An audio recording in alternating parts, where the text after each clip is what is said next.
On today's episode of the podcast, Matthew shares his experience navigating the publishing world, including how to watch for potential predatory publishers. Also, you will get the privilege of hearing an excerpt from Matthew's story and novel of the same name as it stands. This is the Brewing Fiction Podcast.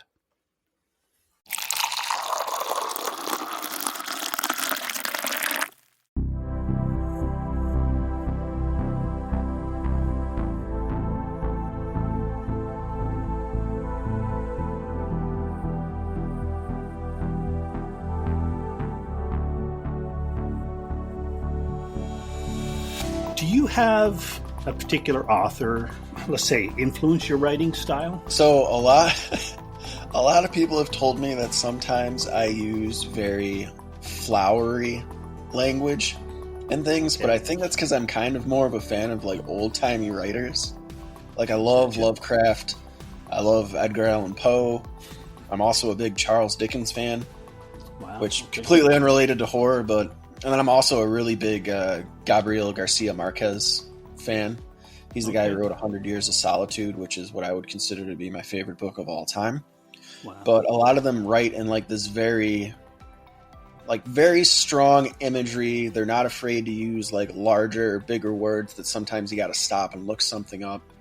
Which to me, if you're going to read something and enjoy it and you're also going to learn, some new vocabulary, by all means, I don't see an issue with that. Some people take offense to that. Some people are like, how dare you use, these word that I don't know. Yeah, exactly. How dare you use these synonyms and other things? And why can't you just write it more simply and like this and like that? And it's like, well, I know that's the way that Hemingway would have done it, but that's not my cup of tea. But style is style, though, right? Yeah, exactly. And that's like, for example, with Edgar Allan Poe, I had a heck of a lot of fun with during COVID. He's got the story, The Mask of the Red Death, which is about people throwing a party during the time of tuberculosis when, people weren't supposed to be getting and gathering together. So I was like, right. You know what? It's COVID. This would be a perfect time to do a reimagining of that story. I'm going to write that story. And then I was like, how would Edgar Allan Poe write this story? I'm going to drink a bunch of wine. So I wrote that story, had a blast doing it. And I was like, all right. Submit it to like a random publisher who was looking for an anthology series of quote unquote like Gothic stuff. Yeah. And in the Gothic description, they included Poe. So I was like, all right, this is perfect. And they were like, we love your story. We're going to put it in our collection. And I was like, awesome. Wow. So how many publishers, have you worked with or are you working with? So I have, and I'm still working with Fairfield Scribes. Yeah. Coalescence Publishing are the people that primarily do all of like my paperbacks and, ebooks and stuff. Right. The anthology I just mentioned, which is The Witch's Ball, that was Quill and Crow Publishing along with Jazz House Publications. Okay. And the only other one that I've worked with was Weird World Press. They did the High Strange magazine, which unfortunately is defunct now due to monetary issues. They couldn't keep it going. But I loved writing for them because they were a fun group. Yeah. Everybody was like a paranormal researcher or a medium or something. And so they would write this magazine and I would write, crazy stories, give them the stories. And they would literally introduce me by being like, all right, and now a break from the truth. Here's some fiction from Matthew Salinas. And I'd be like, oh, all right, I'm a fiction writer, huh? So all of these different publishers randomly picked you up from all your submissions or, with a new writer asking this question, when you discovered Fairfield Scribes, does that lead into some of these other ones? Or are these all random for you? That's a very good question. So they are kind of random, but in a way, I think what really helped is with getting my work out there and somebody saying yes, it kind of bolsters your confidence. And with that, you get that whole, well, I must be doing something right. Because, when in the beginning, when you're starting out and you get all those rejections, it can be a little heartbreaking, a little rough because, you pour your heart and your soul, your time and your effort into something. and for somebody to tell you, oh, it's not the best fit, or it's not quite up to our standards, we don't really want it, it hurts a little bit. And it can kind of put you in that mindset of, well, why am I writing? Why am I doing this to myself? Yeah. And so it's really good that every once in a while you get those boons of like, all right, this person liked something. All right, I'm going to go find somebody else that likes something. And you're rejuvenated for a few stories. Exactly. Yeah. Or you write something personally and you're like, wow, I really like this. I don't care what other people say. Right. Yeah. And so, it was all more or less, I think, just random, really lucky that, I was in the right place at the right time.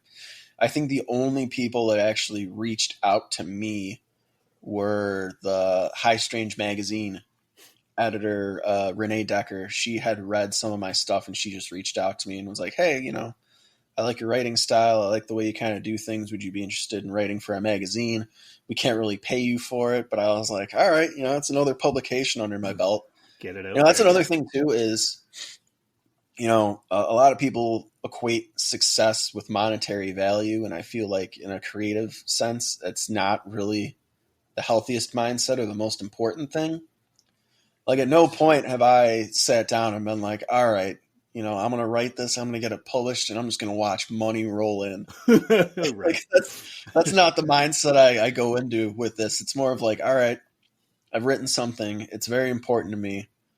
I'm sure that I am not of the most esoteric mindset that only I'm going to be the only person that's going to enjoy this or find something, important about this. Right. So I'd like to get it out there, see how people react. And then a good thing too is, it's always a learning experience. Like we were kind of talking about before, you can find things of like, all right, well, this worked. People liked this. People hated this. And then you're like, okay, I'm starting to, you find your voice, you find your style, you find the demographic of people who kind of like what you're writing. And from there, I feel you can kind of figure out a lot more about who you are, not only as just an author and a writer, but also just what's important to you, I guess. Nice. So that's all part of the growth process and developing your style, who you are as a writer. Yeah. I like that a lot. Awesome. That's great advice for anybody who's starting out. Do you have a lot of unpublished and half finished, quarter finished work? So I do have a big briefcase that I kind of consider to be my quote unquote graveyard. Yeah. Of like, I've started things and I have either been like, all right, this isn't working out. Like, it's a good idea, but I got to table this for now. And every once in a while, I'll open up the briefcase and be like, oh, hey, maybe I'll use this for a short story or something. But, I write very sporadically. And sometimes I'm in a mindset of, I'm going to write this. And then I fall off from writing that because I also am very easily distracted. And I'm like, oh, shiny new idea. Let's pursue that. Right. But currently so for NaNoWriMo last year for Coalescence Publishing, we all wrote a 50,000 words or more fantasy series stories that are connected in the same world. So I have that is just kind of sitting in limbo. I wrote a personal memoir about my life that is also kind of just sitting around. And then I have a full-length novel that also is more of just like general fantasy / fiction that I have that's kind of just sitting out there too, called A House on the Horizon. And that one, I think that one is going to be one of the later on things that I ever get published because it's a very important story to me. Wrote it, and one of the things that I used to do, but I don't do anymore because I don't have the time for it, is I actually hand wrote it out because I feel that way you get more of a connection to what you're writing. You think about your word choice and everything. And then I typed it up, and then I went back and I did handwritten edits on the manuscript after I printed out everything I typed. And then I went back in and then I retyped exactly.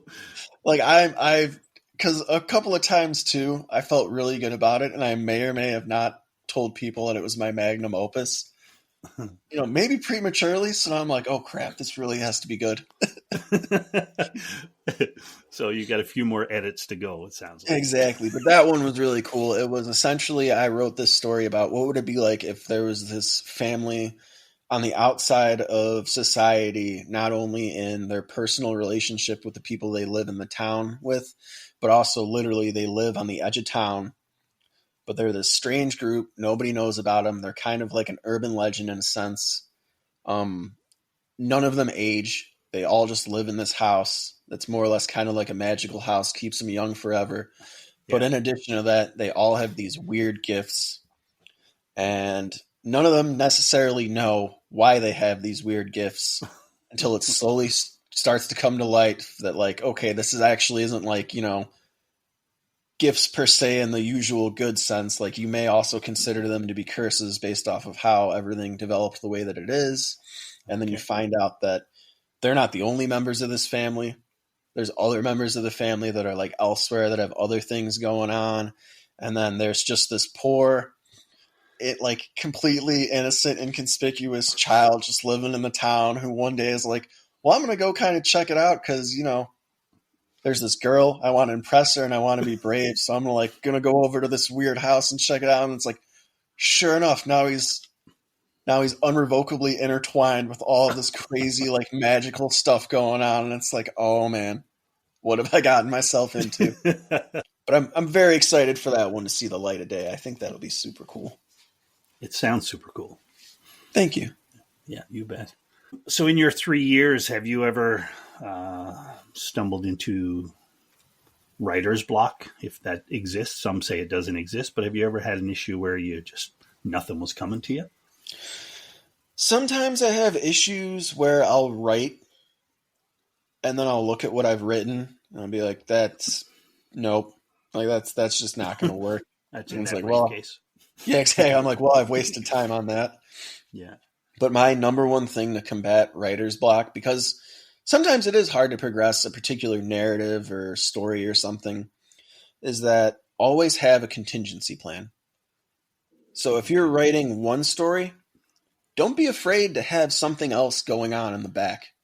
Because that way, if you need to, because sometimes you'll have those days where you're feeling very creative and you're like, all right, I'm going to write this. Maybe I'm going to write a little bit of that.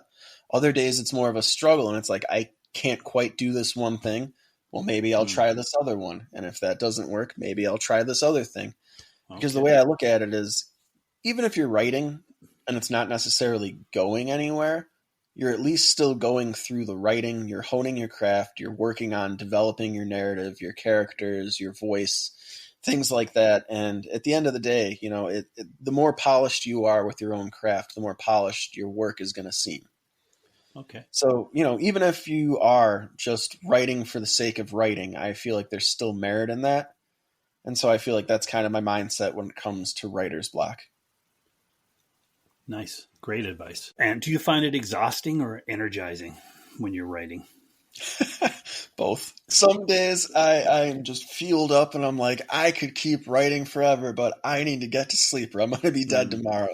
And other days it's just like, all right, I've written 5 lines of prose. I'm beat. This is all I got. I need to take a nap. All right. So because you've done both sides of the publishing specter here, what advice do you give aspiring authors like myself about publishing? The number one thing I would say is, and I hate that I have to say this, but I've mentioned it in a lot of other podcasts too, is make sure to watch out for predatory publishing companies. There are so many companies out there, and legally I believe you're not allowed to call them out by name so I won't do that. But essentially there are some companies that will be like, oh, we believe in you 100%. You're going to be like the next best-selling author for our publishing house. We would love to publish you. And you're like, okay, cool. And they're like, yeah, we just need $5,000. Or, oh, well, we just, we'll go halves on it. So if you give us like $2,500, or you give us this, or you give us that, and it's like, do you really believe in any of the authors you sign then? Because it sounds to me like you're just like, all right, we're just going to get our money up front, and then no matter what happens to that book, we're still getting paid. Yeah, no doubt. Is that a legitimate publishing houses and publishers? Is that normal to ask upfront? A new author here, right? And I want to roll some stories out there and some manuscripts. Are there legitimate publishers that are going to say yes, but we're going to need dollars? Is that normal? I would say for the most part, unfortunately, it's normal in a sense that those publishers, I would say, are more of like vanity, or as they also call them, boutique publishers. Okay. Or sometimes they call them hybrid publishers. Those ones, I'd say, I feel don't have much literary merit, and they don't really care about authors in the sense. Yeah. I feel like they know that if you're a new author, you're getting out into the world. Some people are more desperate than others just to see their work, out there. Mm-hmm, mm-hmm. And so they're willing to do pretty much anything. And if you feed into that and you tell them like, oh yeah, we're going to make a star out of you, people are going to be like, oh, all right. Like, yeah, I'll do whatever it takes to, get my name out there and do what I want to do. And like I said, it's predatory in a way. And I think that it's really rotten that people do that. But that's honestly one of the main reasons why I went with Coalescence Publishing. Like them, along with a lot of the other like small indie studios that I talked to, were like, oh no, no, we pay you. That's the only way this works.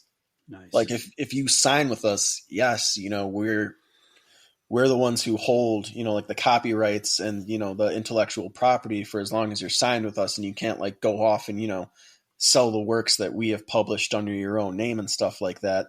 Right. But they're not going to take, they're not just going to take the money right out of your pockets.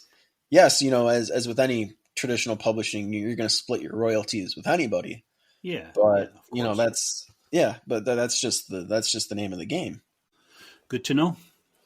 I'm not quite there yet, but I'm sure there's going to be listeners who are right at that point, and it's important to hear that from people like yourself who've been through it. Yeah, if something doesn't vibe with you, or you feel like something is suspicious about a publishing company, I'd say really, take a step back and think about what exactly you're getting into before you make any final decisions. Great advice. All right. So have you ever written under a pseudonym, or have you ever thought of it? I have a few times. It's usually when I'm doing something like really, really weird or out there. A little bit away from the style that is typically yours, maybe? Yeah, exactly. And so every once in a while I will, but usually that's like self-published stuff. And for the most part, I'm just being me. I'm just being weird. I'm just writing stuff, and I'm like, most people probably aren't going to enjoy this, but maybe a couple of people will read this and be like, oh, all right, that's cool. Cool. All right. And what about tools? So, I mean, there's so many apps and programs and different advice online. I know there's Google Docs, there's Word, there's all these other things that you can get for free, but there's also a lot of paid programs. Do you have any tools? Or did you start with tools that you would recommend, or you no longer recommend, or do you have anything that you use? This is a really good question. Honestly, I have a lot of tools at my disposal. Like people are like, oh, we've got Word Anvil, we've got this, we've got Atticus for formatting, we've got this other thing. Mm-hmm. Yes. It's too much.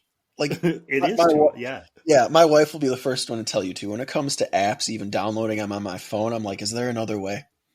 Is there another way I can do this without having to get more technology? Right. So outside of writing just in like plain old Google Docs, the only other thing I use is the free version of Grammarly. Right. Gotcha. Just because my grammar is atrocious. My wife can also attest to that. Also, she is a grammar teacher, so. Oh, okay. Yeah, so she. Well, that's good, but. So she is an invaluable resource for both grammar as well as just like helping my imagination and my thought process. She's super supportive and spectacular in that way. But Nice. yeah, but just the free version of Grammarly gets the job done. Does the job. Yeah. Yeah, it lets you Yeah. know if your verb tenses are messed up, or if you could clean something up, or hey, this is a run-on sentence, or you forgot that comma there. Yeah, yeah. I have Grammarly, the free version, but I use Hemingway Editor, which is, you can download the program, but I just use online. So it's online Gotcha. and it double checks what Grammarly does as well, and sometimes finds different things too, right? So, but yeah, I like free. I mean, everything that I do, I like to keep it a low cost as possible, right? So Yeah, I Google mean Docs, that's maybe that's it would also be. too why I'm a huge fan of good old, spell and grammar check, just in Yeah, Google Docs. yeah, right. Yeah, That's the first level before. I mean, that'll get you to finish your story long before you ever need to really dive in and edit it, right? exactly.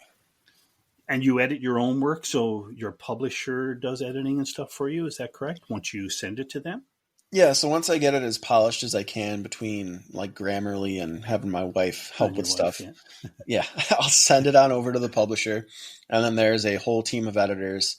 They'll go through and they'll do like line by line edits, and then they'll put the comments in the section of Google Docs, and it'll be all highlighted.